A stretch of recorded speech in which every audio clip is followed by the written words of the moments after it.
many misconceptions.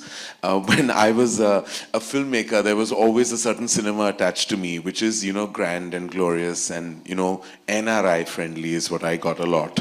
And also rich people's lives. I kept being told that, you only make films about rich people and as if to say that perhaps people of a certain privilege are not allowed emotion.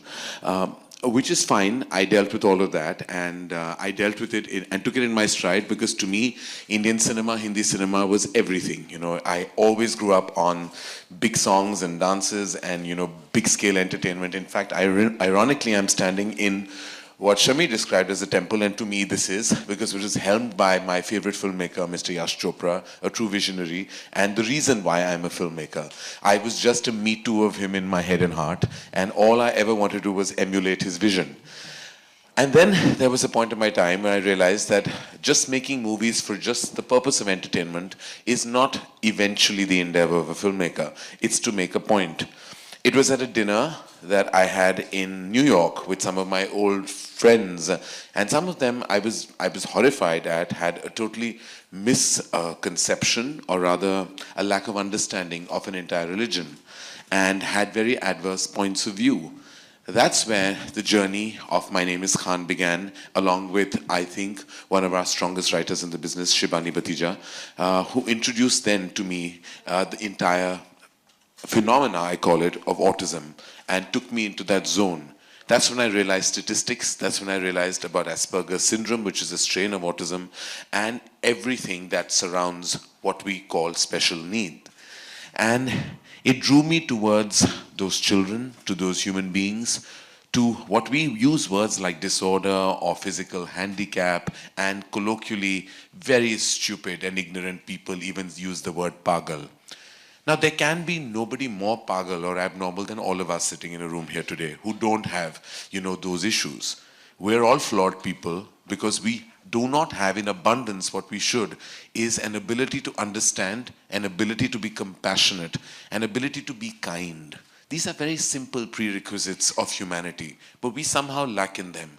We somehow get so defensive about somebody else's problem that we tend to slot them and put them in boxes, not realizing that some of them just did not want it that way. And it just so happened that the universe gave them that. At times, it could even be, something that was not in their control, or something. Sometimes when mental health, we talk about things like anxiety and depression, things that happen in the course of your life. When I gave birth to 2 children, my first fear, which is a natural fear, is that, oh my God, I hope they're healthy. Then it drew me to those parents, much like Ashish and his wonderful wife, and so many of you in this room, who must have had to spend relentless and all-nighters just worrying about their child, worrying about what he or she is going through. And that continues to be something that stays with me as an emotion. Every time I meet somebody with special needs, a child, the first thing is not to feel pity, is not to feel terrible. It's to feel that they must be empowered, because they're not special. The word special does not mean it's a handicap. It means they truly are. If you do some research and reading, you'll know that each one of them is privileged to have gifts that you and I just don't have. Leveraging those gifts is everything.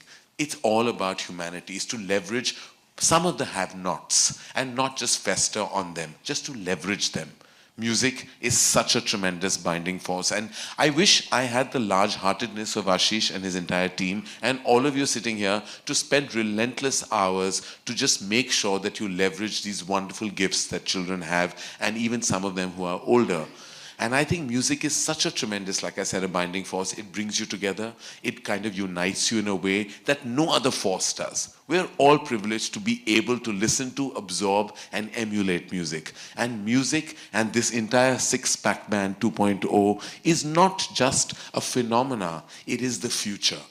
We as human beings have to get more compassionate about what surrounds us. We have to be accountable to our environment, but not just our environment, our animals, but also to human beings who need our help. Our help not in a way that is bichargi, or help that is, sahara. These are very sad and unfortunate words. They need your strength. They don't need your weakness. They need for you to empower them, because they are amazing.